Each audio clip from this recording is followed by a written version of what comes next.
преддверии новогодних праздников в Якутске стартовала уже ставшая доброй традицией благотворительная акция «Елка добра». В этом году она проходит в торговом центре Туймада. Наш корреспондент Ульяна Шагина с места событий готова рассказать подробности. Ульяна, здравствуй. Для начала расскажи, для кого она предназначена и что нужно сделать, чтобы стать ее участником.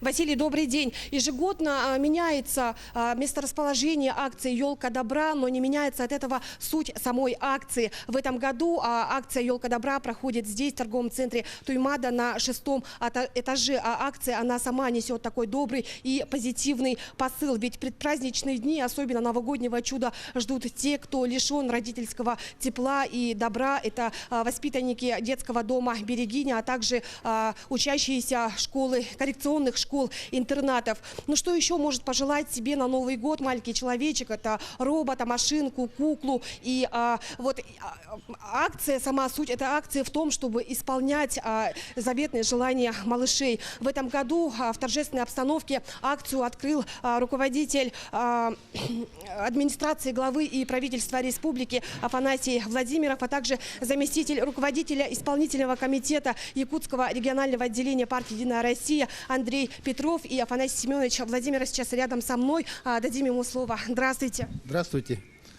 Очень такая позитивная акция, которая ежегодно проводилась в городе Якутске.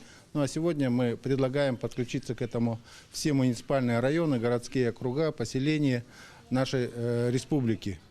Здесь, на этой елке, вы видите открытки, в которых написано фамилии детей.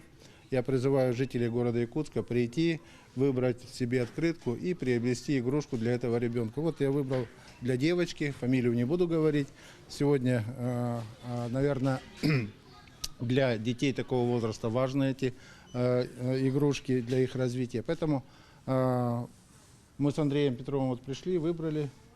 Для мальчика у него, вот у меня для девочки. Поэтому призываю всех принять участие и надеюсь, что к этой акции подключатся. Ну а я, в свою очередь, хотел бы эстафету передать мэру города Якутска Сардане Владимировне Аксентьевой. Думаю, что она любезно согласится и последует другие главы муниципальных районов. Всех с наступающим Новым годом! Спасибо большое. Ну а я продолжу. Действительно, пожелания детей написаны вот на таких вот открыточках, и любой желающий может просто подойти и исполнить желание ребенка. И будет просто замечательно, если до конца Нового года все открытки на этой елочке закончатся. Это будет означать, что все-таки все дети, у всех детей исполнятся заветные желания. У меня все, Василий. Да, Ульяна, спасибо. После вашего прямого включения будем надеяться, что действительно